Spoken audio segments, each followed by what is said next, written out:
So what have you brought in today? I brought in a jacket, a winter jacket, a sort of anorak. And what was wrong with it? The seam on the sleeve had become detached.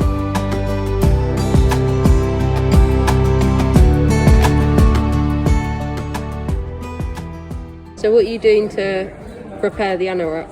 Basically what I've done is I've opened up the lining, and then I've managed to go through the inside of the jacket to then re-stitch on the sewing machine this long seam that's down it's actually the side seam.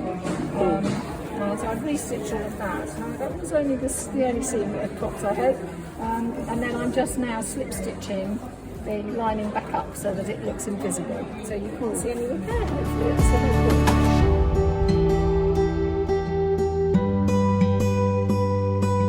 point.